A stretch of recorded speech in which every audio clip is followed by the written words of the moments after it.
الدين اللهم صل وسلم وبارك على سيدنا محمد وعلى آله وصحبه أجمعين وبعد.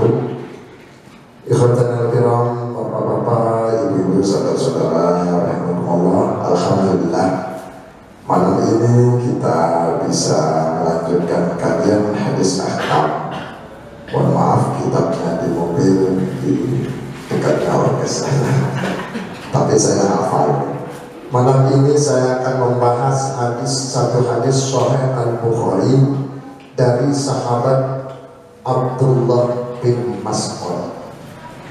Sahabat Abdullah bin Mas'ud itu Pak, termasuk salah seorang sekretaris Rasulullah. Abdullah bin Mas'ud, dia selain sekretaris Rasulullah dikenal sebagai seorang pakar Al-Quran. Maka sahabat Abdullah bin Mas'ud bertanya pada Rasulullah. Ini penting pertanyaan. Kata sahabat Abdullah bin Mas'ud, "Ya Rasulullah, wahai Rasulullah, ayu amalin ahabbu ilallah." Amalan apa yang paling dicintai oleh Allah? Nah, ini penting.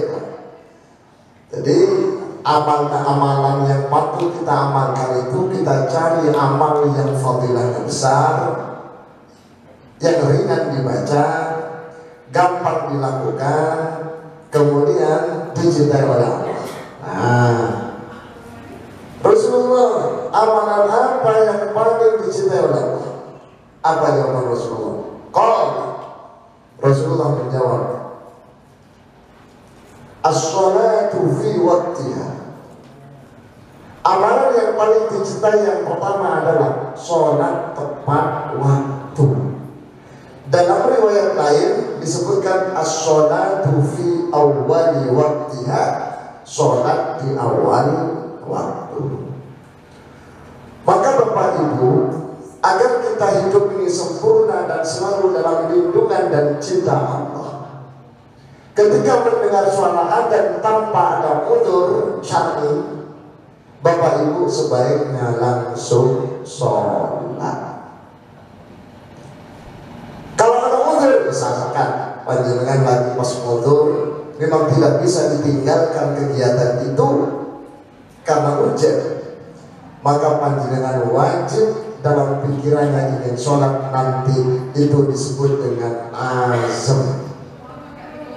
Kalau orang itu sudah ada azam itu adalah keinginan kuat untuk melakukan sholat setelah kegiatan ini, maka andaikan orang itu meninggal dunia, belum sholat tapi meninggal dunia, tapi dalam batinnya sudah ada niatan untuk sholat, famata muti'an billah, matinya mati dalam keadaan taat pada Allah, masuk surga. Allahumma amin. Sebaliknya, ketika ada orang mendengar suara adzan tidak langsung sholat, santai melanjutkan rokoknya tinggal separuh, ada nggak? Ada. Oh, kan cici. Kemudian hatinya tidak ada azam. Azam apa tadi Pak? Keinginan kuat untuk melakukan sholat setelah ini.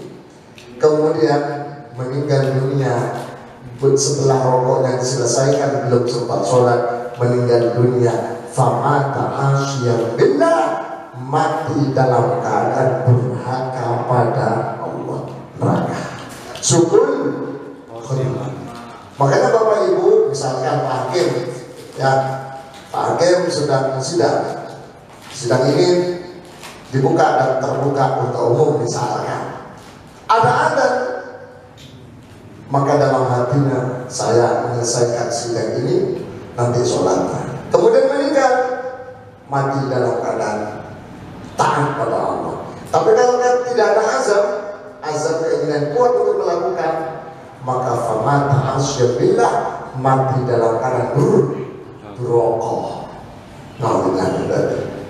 Maka sholat di awal waktu sebagaimana sebutkan Rasulullah dalam hadis Sahih Bukhari dari Abdullah bin Mas'ud, itu amalan yang paling dicintai oleh Allah. Sederhana, orang ingin dicintai oleh Allah itu adalah tepat waktu, konsisten. Allah langsung Kemarin ada yang tanya, Pak Ustaz, seberapa ukuran orang itu dianggap sholat di awal waktu? Apakah ketika pikiran selesai ada karena puji-pujian, muslimin muslimat moga jamaah sholat ganjaranipun pitulikur sampai 5 menit muslimin muslimat kalau saya tekok dewi ya. Apakah 5 menit pasca azan tetap di awal waktu? Yes.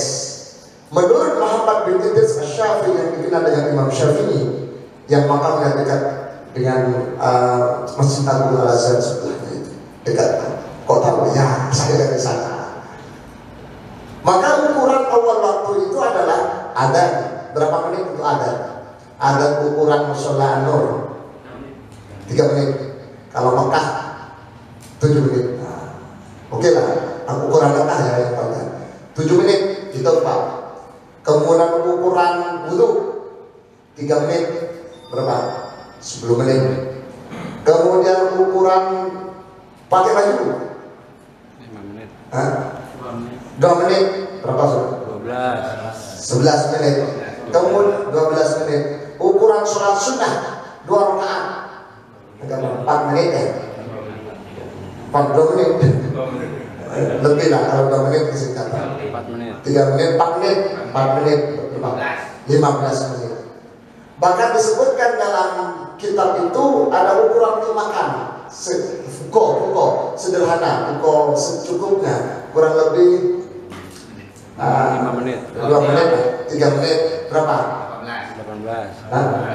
18. Jadi ukuran 18 menit dari masuknya waktu itu masih dianggap awal waktu.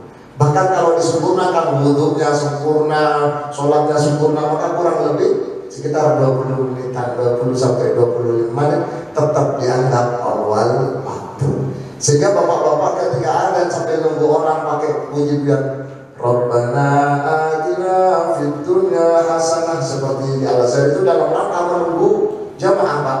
Itu ada puji-pujian, ada bacaan-bacaan qiraat.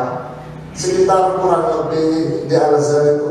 Jadi maksud saya di Kairo secara umum Mesir itu kurang lebih 20 sampai 30 menit. Oh saya tunggu sampai capek, sampai lapar. Sampai lapar. Ya 20 sampai 30 menit. Itu tetap dianggap awal waktu. Lebih afdal mana sholat di awal waktu adzan langsung sholat dengan adzan nunggu 30 menit? Ya tetap lebih afdal yang langsung sholat. Misalkan ada darurat dalam rangka menunggu rampungnya makmum, maka diisi puji-pujian sampai kurang lebih 10 menit, maka itu masih ditoleransi, masuk kategori awal waktu. Sholat awal waktu, tepat waktu adalah satu amalan yang dicintai oleh Allah Subhanahu wa Ta'ala. Satu. Jelas Pak? Yang kedua, sahabat Abdullah bin Mas'ud bertanya, "Tsumma ayya Rasulullah?" Kemudian setelah sholat di awal waktu, amalan yang dicintai oleh Allah apa? Rasulullah menjawab, "Birrul walidain," berbakti pada kedua orang tua. Ibu punya orang tua? Punya ya? Nah, punya. Perkara almarhum itu lain lagi. Saya penting pertanyaannya punya apa enggak? Punya. Masih hidup semua ya Pak? Alhamdulillah. Ini khususnya masih hidup, nanti yang episode berikutnya adalah yang sudah almarhum. Orang tua yang masih hidup itu adalah jimat panjenengan sedaya. Hadis sahih riwayat Ibnu Hibban, Ibnu Majah, Abu Al-Baihaqi dan seterusnya dari sahabat Abdullah bin Amr bin As. Rasulullah bersabda, hadis masyhur populer sahabat. Apa kata Rasulullah? Ridallah fi ridal walidain. Ridhonya Allah tergantung ridhonya kedua orang tua. Wa suhtullah, murkanya Allah fi suhtil walidain, tergantung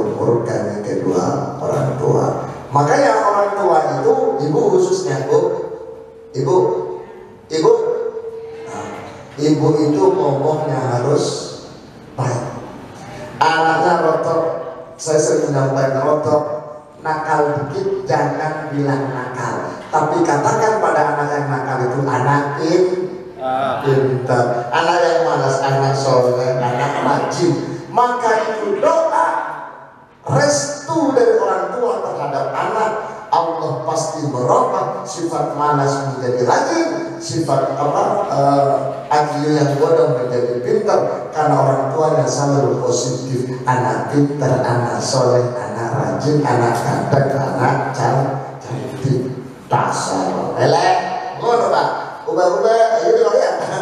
Gak boleh tuh. Anak mama cantik kayak mamae, anak mama nakal kayak bapake lah. Saya elek mesti mau lanang, gimana? Nah tuh. Allahumma shalli Muhammad. Maka ucapan orang tua doa, ucapan siapapun doa harus baik.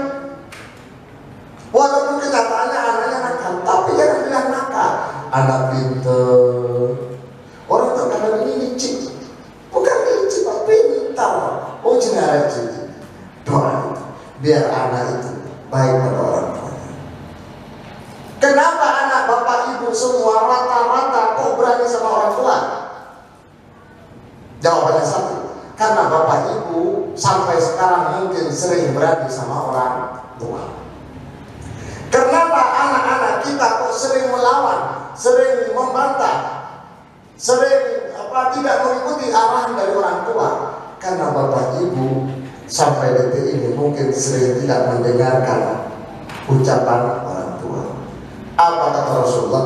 Birru aba'akum tabirru abna'ukum. Berbaktilah pada kedua orang tuamu, kamu pasti anak-anakmu menjadi orang yang berbakti. Itu hadis masyhur. Boleh saya cerita? Boleh? Nabi Musa berdoa begini, ya Allah. Nah sebelum doa minum dulu ya.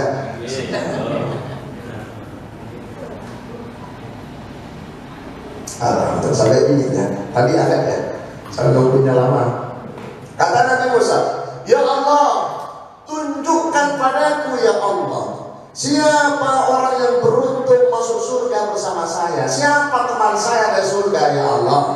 Kata Nabi Musa. Apa jawaban Musa Allah?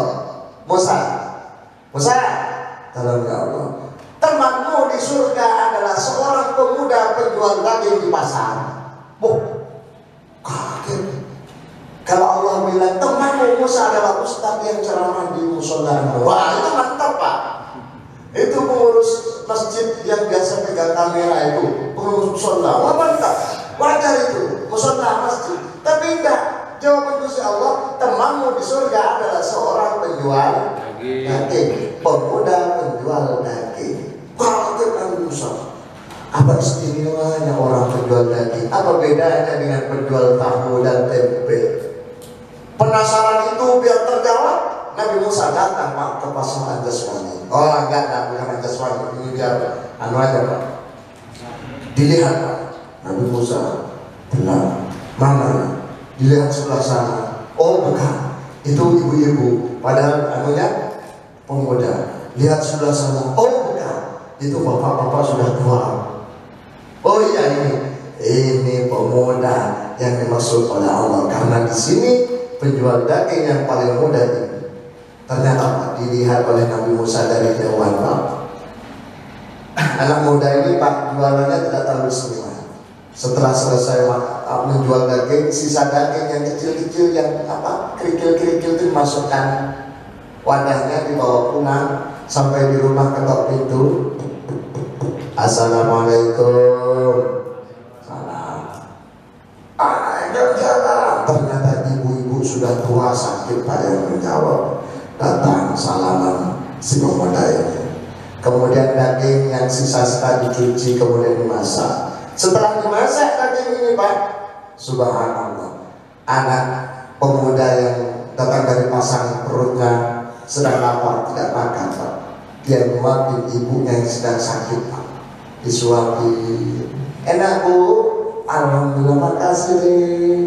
Disuapin sampai ibunya kenyang. Selesai ibunya ayahnya kenyang, ibunya tersenyum dan mengatakan, terima kasih anakku ganteng, anak soleh, anak mama, papamu almarhum, insya Allah bangga dengan mulai.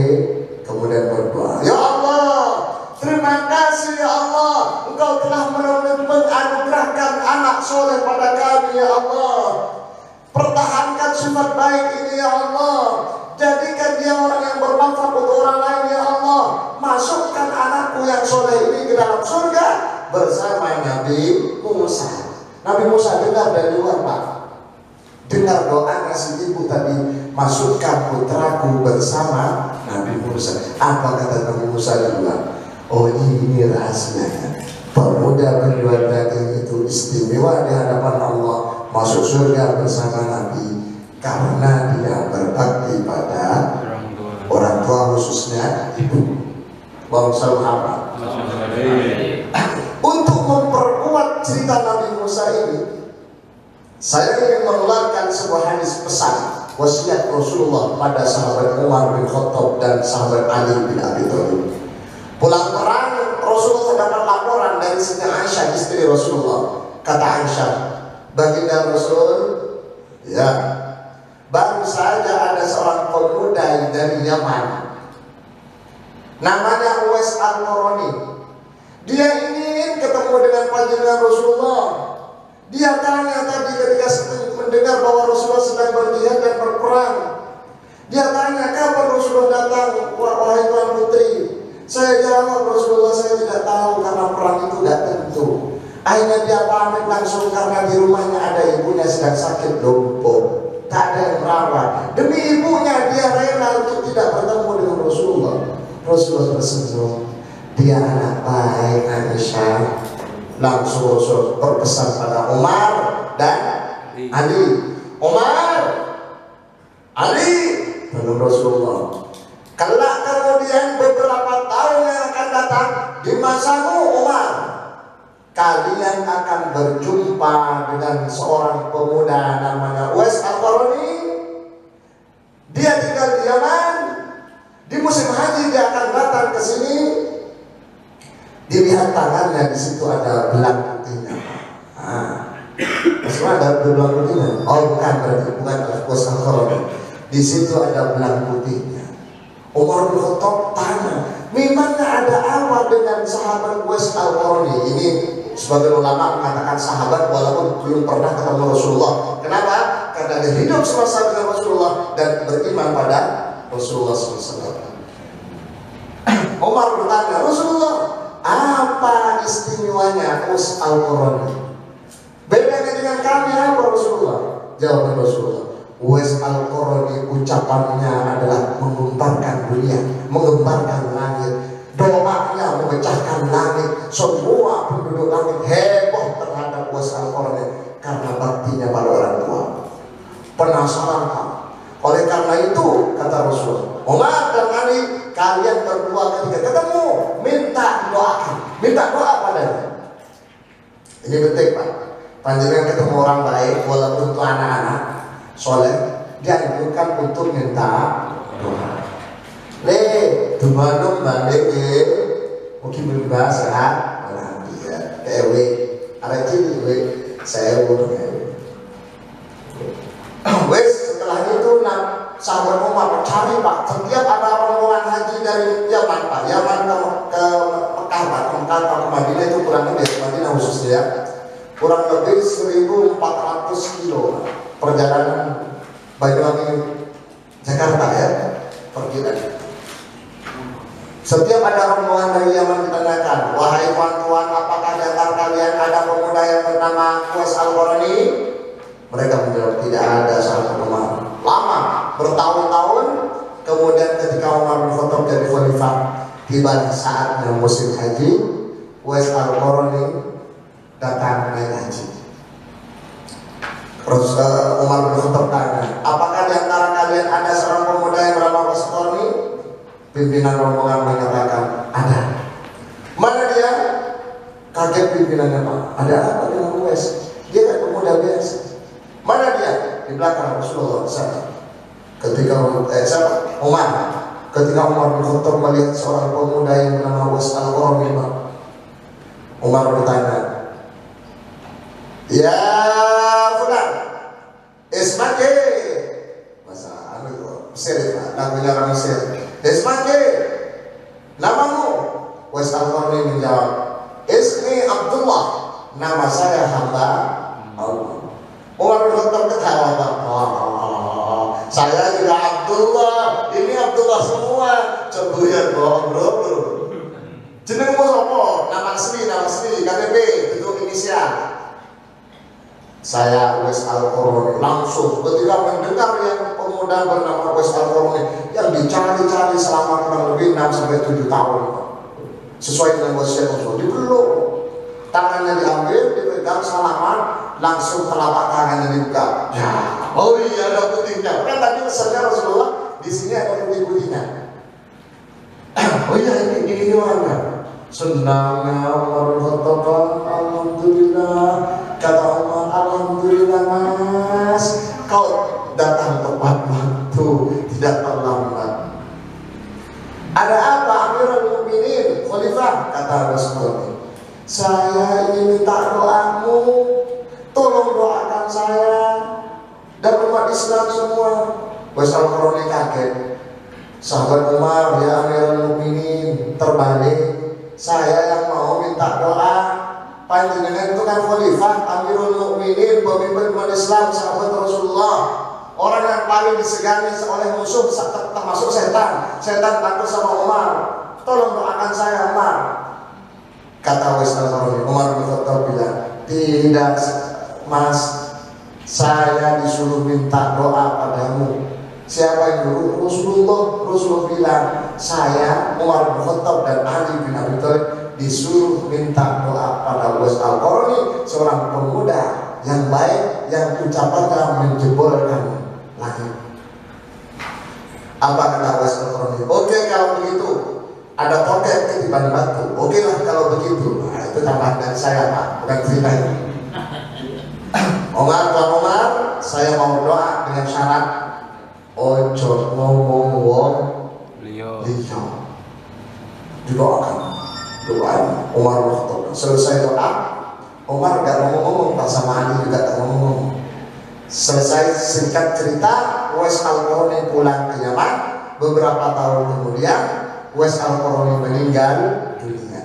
Ketika Uwais Al-Qarni meninggal dunia, masyarakat kampung kan biasa seperti orang kampung biasa. Mereka ingin memandikan Uwais Al-Qarni, ternyata tidak ada tempat. Ternyata sudah dikerumuni oleh orang-orang berjubah putih, ganteng-ganteng, bersih, orang yang tidak dikenal. Itu nanti disebut malaikat berduyun-duyun memandikan Uwais Al-Qarni sampai modern semuanya tak kuat gontak untuk memandikan. Selesai dimandikan, masyarakat menunggu mengafani. Ternyata sudah penuh orang menunggu di situ Pak. Setelah mengafani, menyolati, semuanya bisa ikut sholat karena sholat berjamaah bisa orang banyak. Setelah disolati, dimakamkan Pak, ikut pemakaman penuh Pak, gak kuat gon. Ternyata sedikit demi sedikit dapat informasi dari Umar bin Khattab bahwa Uwais Al-Qarni adalah pemuda istimewa yang doanya menjebolkan dunia. Menyesal orang Yaman Pak, mengapa tidak tahu informasi ini dari sebelumnya. Uwais Al-Qarni doanya menjebolkan langit. Pertanyaannya, mengapa Uwais Al-Qarni hebat itu Pak? Istimewa di hadapan Allah, istimewa di hadapan Rasulullah. Karena Uwais Al-Qarni mulai kecil dia yatim, hidup bersama sebatang kara dengan ibunya yang sudah lumpuh sakit-sakitan. Dia mulai kecil sudah mencari nafkah untuk membiayai hidup ibunya yang sakit dan lumpuh.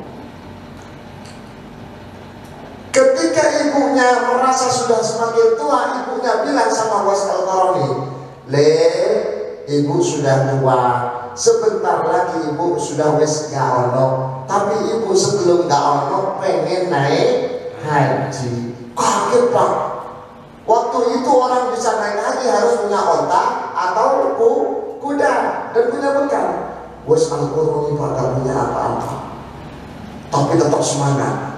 Akhirnya Pak, rezeki yang ada Pak dikumpulkan untuk membeli seekor anak sapi namanya pedet, ngerti Pak Ded?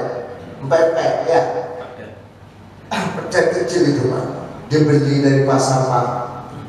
Setelah dapat pedet anak sapi dari pasar, digendong anak sapi ke rumahnya. Besoknya pagi hari anak sapi digendong ke Yaman, itu gunung semua, gak seperti Surabaya. Yaman itu ya ini semua. Makanya kenapa Syiah di Yaman yang jumlahnya tidak sampai 200 orang bisa mengalahkan puluhan juta umat Islam Sunni di Syiah? Karena setelah mereka limpah-limpah lari ke gunung, wangil goleannya. Nah, jadi pedet yang dibeli oleh Uwais Al-Qarni digendong Pak ke atas gunung pagi untuk dicarikan rumput sana. Sorenya digendong pulang Pak. Tiap hari Uwais Al-Qarni gendong anak sapi naik gunung turun gunung. Tetangga kanan kiri bilang dasar anak wis gak waras, masa sapi digendong bisa dituntun. Tapi Uwais Al-Qarni tidak menghiraukan, tetap dia angkat sapi ke atas gunung, turun bawa sapi Pak. Beberapa bulan kemudian sapinya semakin besar, semakin lembut. Dapat setahun sapinya besar, tetap digendong. Karena setiap hari Uwais Al-Qarni menggendong sapi, sapinya semakin besar, akhirnya ototnya dan tubuhnya Uwais Al-Qarni semakin kekar dan kuat seperti orang yang ahli fitness. Ngerti fitness? Yang ini, oh subhanallah, sapinya dapat 2 tahun semakin besar kan? Digendong. Tibalah saatnya musim haji, sapi yang sudah besar dijual buat biaya haji. Kemudian Uwais Al-Qarni buat keranjang. Kemudian setelah waktunya berangkat haji, ibunya dimasukkan keranjang, digendong Pak. Ibunya ringan kalau dibandingkan dengan sapi. Sapi berapa Pak? Bisa 200 kilo, betul enggak? Kalau ibu paling tidak 80 kilo. Ibu 80 kilo ya? Oh enggak, 40 kalau itu. Kalau sebelahnya itu 50. Kalau ini mungkin 75 ya. Oh 1. Allahu Akbar. 80 kilo ringan Pak, wong tiap hari dia gendong sapi besar. Baru tetangga yang bilang gak waras itu. Subhanallah, betapa mulianya pemuda ini. Ternyata dia uji otot Pak, latihan biar kuat gendong ibunya jalan 1400 km. Sesampainya di Mekah Pak Tauf digendong, Pak Sani digendong, labbaik Allahumma labbaik. Sampai proses haji selesai, tibalah saat perpisahan dengan Ka'bah yang disebut dengan tawaf wada, tawaf perpisahan. Habis sholat sunnah, ibunya berdoa. Uwais Al-Qarni si anak juga berdoa. Salah satu doanya begini, ya Allah, jadikan haji ibu saya ya Allah haji yang mabrur. Ampunilah segala dosa-dosa ibu saya. Ibunya menoleh, nih kok dosanya ibu yang didoakan bukan semoga dimaafkan, dosamu juga. Uwais Al-Qarni bilang tidak perlu ibu, yang penting ibu masuk surga, ibu senang sama saya, ibu rela sama saya, ibu ridho sama anaknya, saya mendapat ridho ibu cukup menjadi bekal masuk surga. Itulah yang disebut dengan birrul walidain. Ini penting. Maka bapak-bapak yang masih punya ibu, punya bapak, nah itu rawat, ya coba gendong. Nanti sebagai bentuk pengabdian saya, ibu mau ke mana? Kata ibunya, saya mau ke Kenjeran. Oh, gendong ke Kenjeran Pak. Ada enggak lah, tak harus begitu. Yang penting berbagi apa senang ibu, pengen apa? Bakso, so mari makan bakso, pengen apa maning? Pengen apa Pak? Gorengan, yowes nih gorengan. Macam-macam Pak.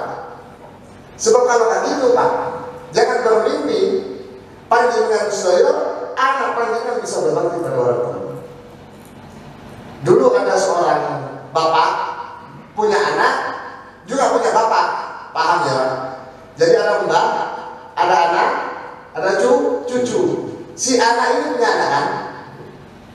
Ketika si mbak sudah pikun, ngelali dan megang piring sudah sering jatuh, piring pecah, gelas pecah, si anak akhirnya apa Pak? Si anak bukan si cucu, si anak punya inisiatif agar si mbah ini tidak merusak piring beling, piring gelas dan seterusnya.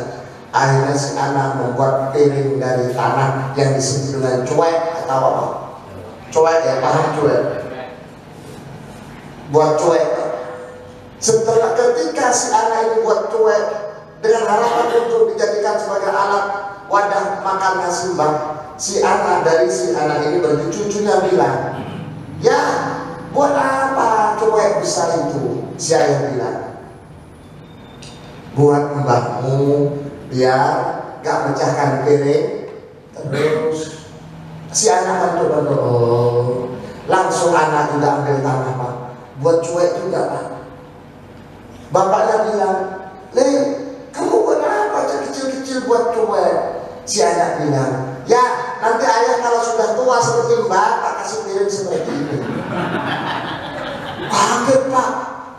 Si ayah itu kaget, astagfirullahaladzim. Langsung cuek yang dibikin tak bisa dihancurkan Pak. Dihancurkan, gak usah cuek-cuekan, biarkan ayah saya, ayahnya ke mbahnya, biar mbahnya mecahkan piring 100 gak apa-apa saya ikhlas. Si anak langsung ambil cuek yang dibikin juga dihancurkan Pak. Biarkan nanti bapak kalau sudah tua tetap piring saya sediakan 100 ya 100 gak apa-apa. Gitu Pak. Birru aba'akum tabirru abna'ukum. Berbaktilah pada orang tua, anakmu akan berbakti untuk kita. Orang terkadang menyalahkan anak, gimana tuh? Ibu terkadang mengangkul asal. Bukan asal, ibu sampai sekarang belum berbakti. Asal ya apa? Wong tua itu gak? Nah, ini penting. Tadi tahap pertama orang tua masih ada. Bagaimana kalau posisi orang tua sudah almarhumah? Ada dua minimal ada dua yang harus dilakukan oleh anak sebagai bakti dan bentuk pengabdian pada orang tua. Pertama, doakan orang tua yang sudah almarhumah sebagai kapasitas kita waladun soleh yad'unahu, anak soleh yang mendoakan orang tua. Didoakan. Penting Pak. Panjenengan dianggap anak soleh ketika berdoa. Ketika panjenengan tidak berdoa, maka panjenengan tidak dianggap soleh. Anak soleh itu selalu mendoakan orang tua yang sudah almarhum khususnya. Satu. Yang kedua, kalau ingin berbakti pada kedua orang tua, lanjutkan kebiasaan baik orang tuanya. Orang tuanya kebiasaannya adalah tiap menjelang maghrib di musola An-Nur ngepel bersih-bersih. Maka anaknya melanjutkan kebiasaan baik itu. Sebab kalau tidak baik dia dilanjutkan Pak. Ada orang salah paham, lanjutkan kebiasaan almarhum. Ada Pak. Dia datang, Bang, sama tetangganya, sama Pak sesepuhnya, saya ingin melanjutkan kebiasaan orang tua. Oh bagus, kata si Mbak, si abah-abah kampung. Kemudian dia malam-malamnya berdoa, ya Allah mudah-mudahan ini dapat ridho orang tua. Saya melanjutkan kebiasaan orang tua. Lanjut Pak, berdoa, baca Quran.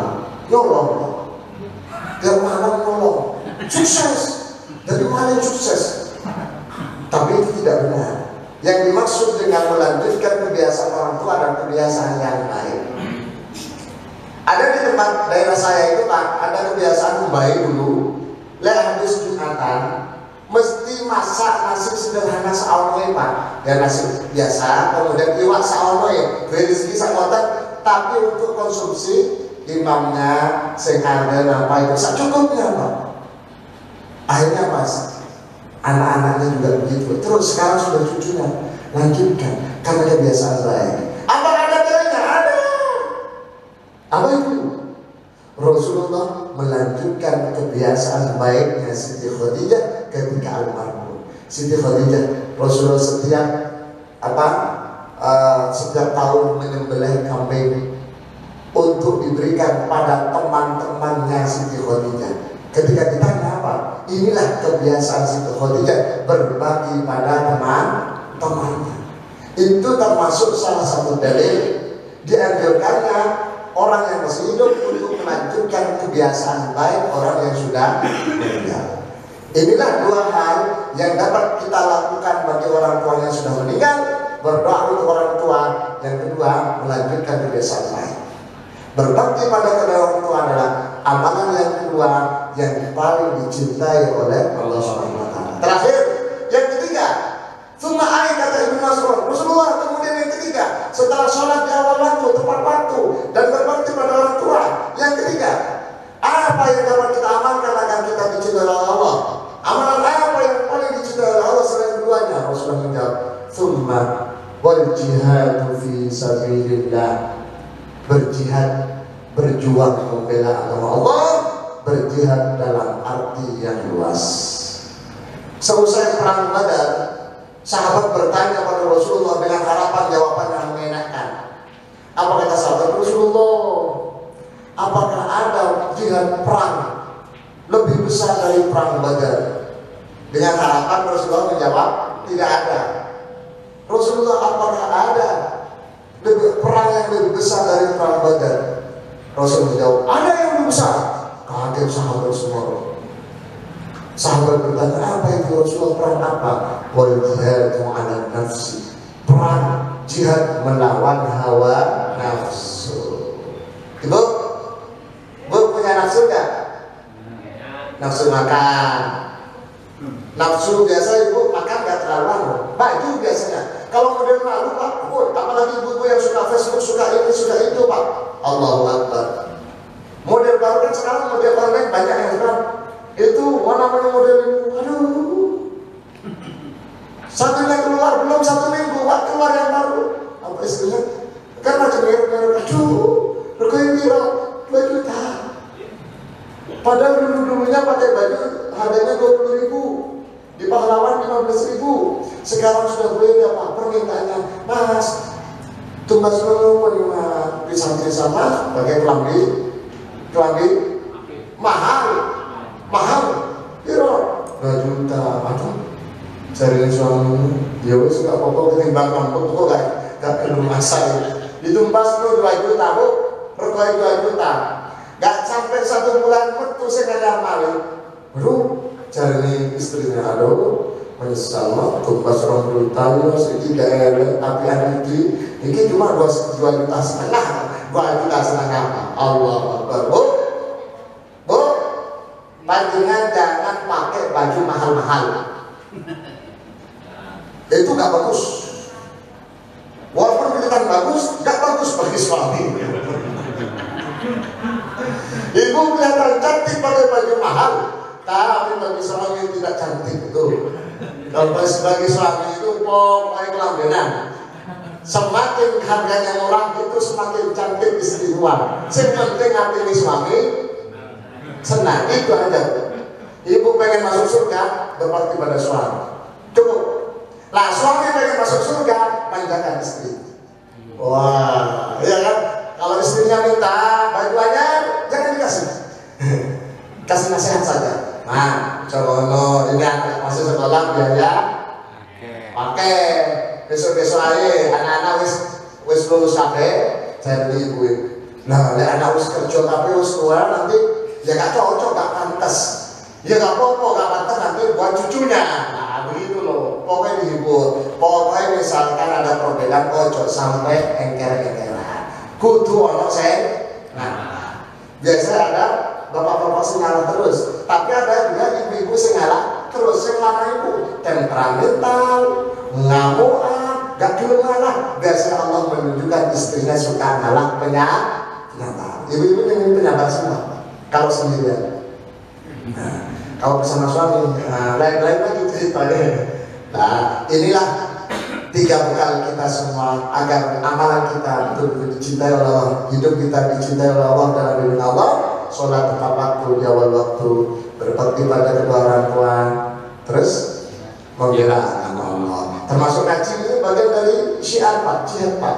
saya ceramah jihad, panjenengan mendengarkan jihad. Sebab kalau hanya ceramah Pak, ada yang mendengarkan, itu nggak bisa. Saudara-saudara yang belum hadir, mari kita awali kajian ini dengan pembacaan Al-Fatihah. Mudah-mudahan yang belum hadir bisa hadir. Kata setan, rajinnya, siapa yang hadir? Kamu.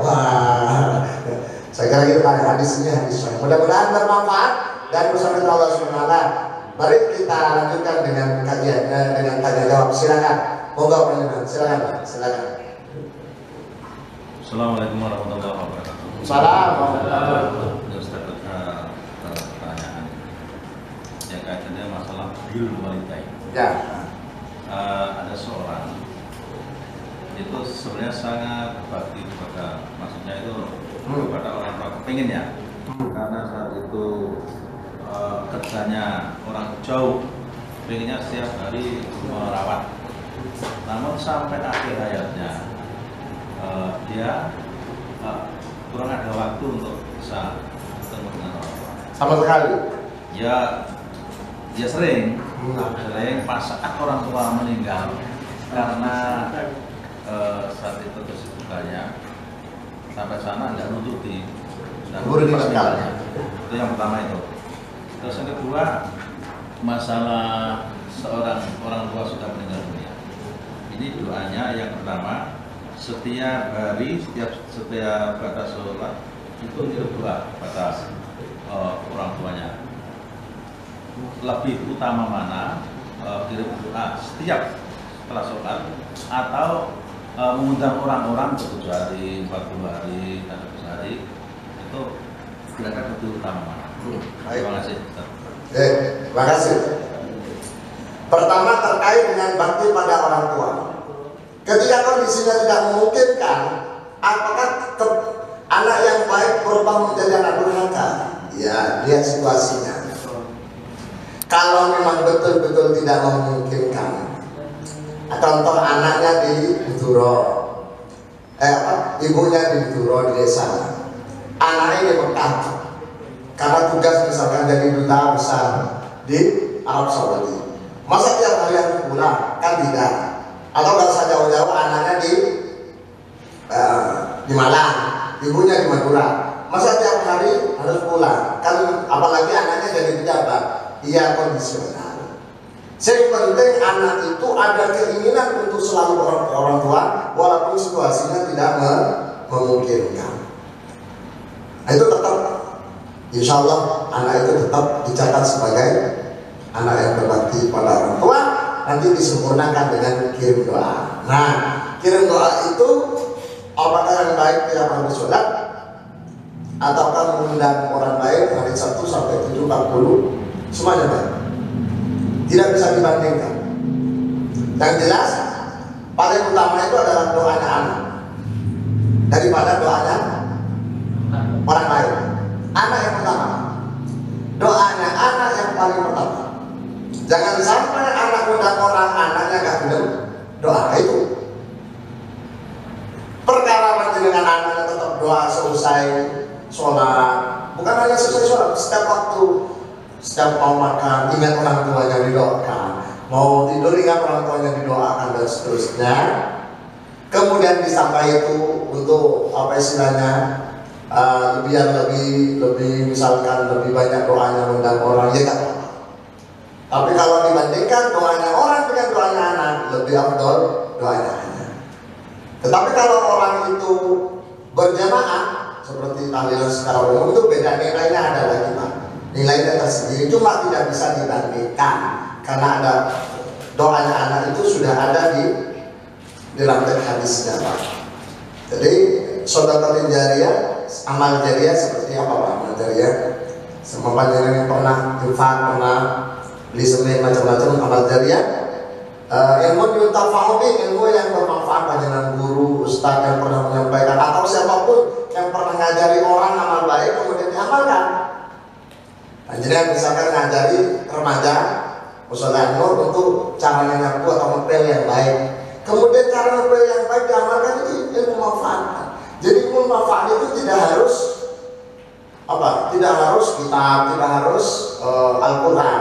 Apa saja ilmu yang termasuk ilmu yuntafadi. Dan yang ketiga adalah waladin soleh yang mengenal anak soleh yang mendoakan. Nah itu paling afdol. Syukur-syukur kalau ditambah dengan tahlilan 1, 2, 3 dan seterusnya, sepanjang tidak merepotkan dalam hal konsumsi sahihul musibah. Itu yang harus diperhatikan.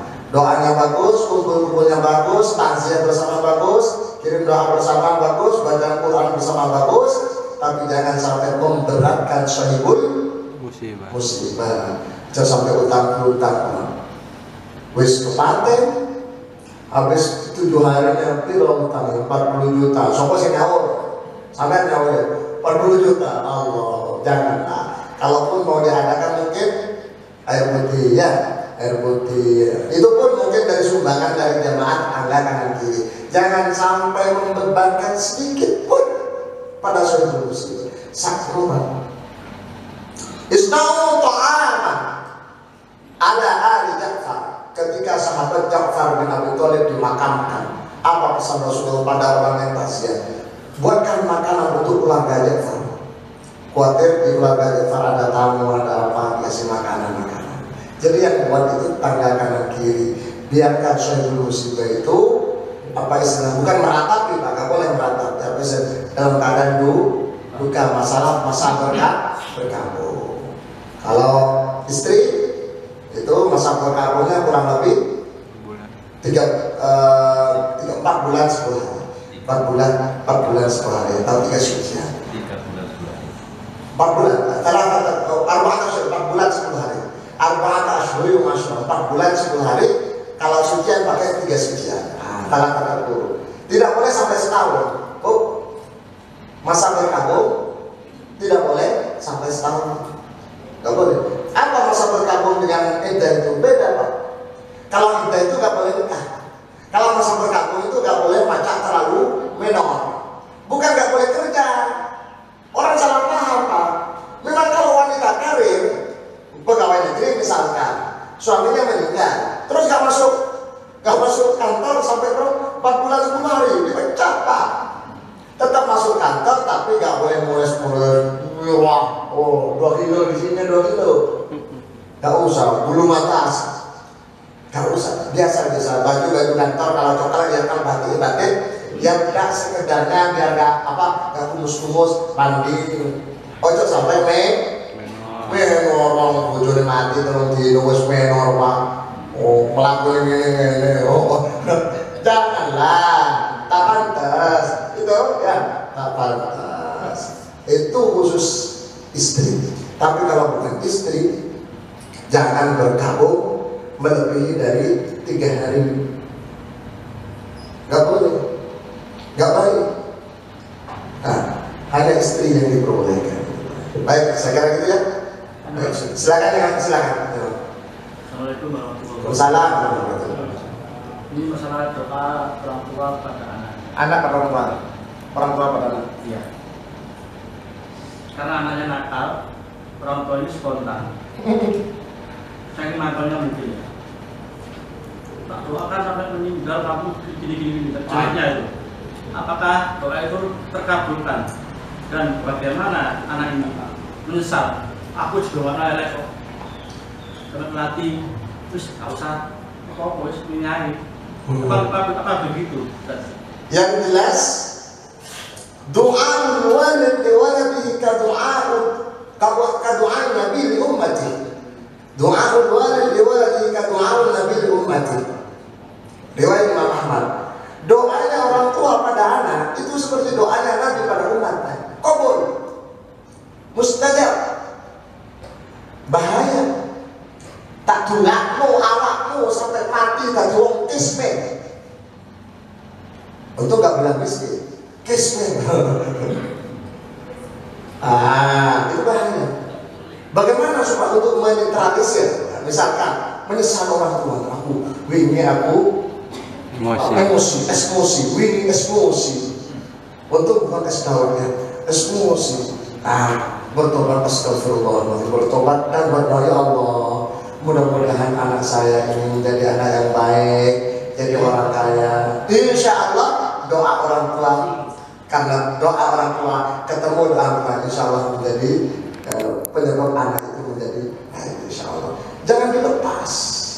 Seburuk apapun perilaku anak itu tetap anak, betul nggak? Oh, kalau sebapak, so jahat apapun bapak tetap itu bapak. Gak mungkin bapak menjadi anak, gak mungkin, tetap bapak, tetap gitu ya. Namanya karakter orang itu memang begitu. Ketika orang tua melihat anaknya kata dalam tanda kutip nakal, jangan nyalahkan anak. Pasti itu adalah tetesan darah orang tua, bapak atau ibunya. Tapi kalau yang menuduh mentang-mentang dirinya baik, gak pernah melawan, nah itu tetesan ibu. Nah, ibunya dulu begitu, suruh sekolah gak gelap sekolah. Terus ibunya nyaut, nah aku mau biar sampean kan bilang sama bapaknya, itu nyolongan sandal di masjid, gak boleh, itu nanti dari tukaran. Sudahlah, selesai, doakan saja, minta maaf pada Allah, syukur-syukur kalau orang tua panjenengan masih ada, berdoa. Maaf, mohon maaf ya, selama saya waktu kecil mungkin nakal, doakan biar anak saya tidak seperti saya. Oh iya, Ustaz, maafkan kami. Kemudian berdoa, ya Allah, jadikan anak saya sebagai anak yang berbakti dan seterusnya. Begitu ya. Jangan boleh putus asa, lanjutkan kebaikan. Mantap, silakan yang lain. Ya silakan. Assalamualaikum warahmatullahi wabarakatuh. Waalaikumsalam warahmatullahi wabarakatuh. Pertama, kita pengen yang tadi disampaikan sama Profesor, doa orang tua pasti apa? Kita pengen tahu. Kita pengen tahu orang tua itu mendoakan kita sesuai yang disampaikan sama Ustaz, atau apa ya? Apa kita yakin aja? Oh pasti orang tua pasti akan mendoakan kita yang berbeda aja. Itu yang pertama Ustaz. Husnudon ya Ustaz. Yang kedua, doa orang tua. Orang tua ini kan ada dua ya Ustaz. Ibu sama bapak. Kadang-kala ibu itu mendoakan pada anaknya itu yang baik-baik. Tapi kalau yang bapak kadang-kadang keras, yang tadi sampaikan sama Ustaz. Nah, jadi bagaimana Ustaz? Ibunya doa baik, bapaknya doa jelek. Oke, satu dulu. Ya baik, saya jawab dari kedua. Jadi doanya ibu itu lebih mandi. Maka ketika seorang sahabat bertanya kepada Rasulullah, Ayyuma, yang mana di antara bapak dan ibu Rasulullah yang kami harus berbakti lebih dulu? Apa kata Rasulullah? Ummuk, ibu. Semaman Rasulullah, kemudian siapa setelah ibu? Ummuka, ibu. Semaman kemudian siapa Rasulullah? Ummuka, ibu. Semaman kemudian siapa Rasulullah? Summa abuka, bapak. Nah itu kapasitas ibu itu 3 kali lipat keramatnya daripada ibu. Jangan diartikan macam-macam. Ini ibu, bapak, berarti ibunya 3, bapaknya 1. Wah, berarti sudah zenda, bukan itu maksudnya. Kapasitas kemuliaan, kekeramatan, kemandian, paham mandi, Pak? Mandi ibu, kemanjuran ucapan ibu itu lebih bagus daripada bapak. Karena ibu itu dari hati, Pak. Ibu itu kasih sayangnya lebih besar daripada bapak. Karena ibu dapat tetesan sifat ilahi berupa rahim. Makanya wanita itu punya rahim, sehingga sifat kasih sayangnya melebihi seorang pria, laki-laki. Itu kedua. Yang pertama, apakah kita meyakini saja orang tua itu berdoa baik pada kita? Kita gak cukup itu. Kalau orang tua itu masih ada, sebaiknya kita bilang, ya ibu, doakan saya mau ujian kenaikan pangkat. Ini lancar-lancar. Doakan saya mau ngurus bisnis baru. Iya, mudah-mudahan lancar. Iya, mudah-mudahan lancar itu ucapan ibu itu sudah doa. Makanya ibu itu Pak, usahakan bahasanya bagus. Tapi kan biar ibu bisa bahasanya kan merocos. Tapi banyak Sebenarnya bahasa ibu itu sebenarnya bahasanya harus pelan-pelan, sedikit. Coba panjangan saya Pak, saya begitu. Ibu-ibu di Arab, nggak ada suaranya apalagi gitu. Apa? Gini syukran, thank you, matur suwun, sehat, najahakallah, sukses. Nggak ada tahu. Beda dengan ibu-ibu Surabaya. Ibu, iya, aku ini, iya, apa sih udah ngomong? Insya Allah ibu-ibu mereka boten betul-betul ibu. Didik, bahasa didik menang ya. Allah, jadi gak cukup husnudon baik, tapi kita minta. Itu kalau kita sebagai anak, tapi kita sebagai orang tua harus selalu menyelipkan doa untuk anak turunan panjenengan. Contoh, Allahumma rzuqna ilman nafi'an. Ya Allah, berikan kami ilmu yang bermanfaat. Wa rizqan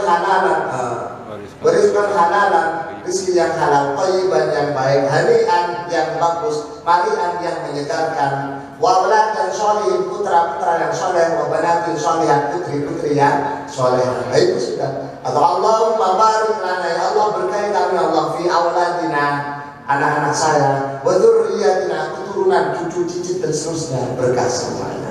Boleh bahasa Indonesia boleh. Ya Allah, jadikan keturunan saya orang-orang yang berguna dan seterusnya. Jangan sampai dalam setiap doa kita lupa mendoakan anak, tentunya dan dua orang tua. Rabbi ighfirli wa liwalidayya warhamhuma kama rabbayani shaghira.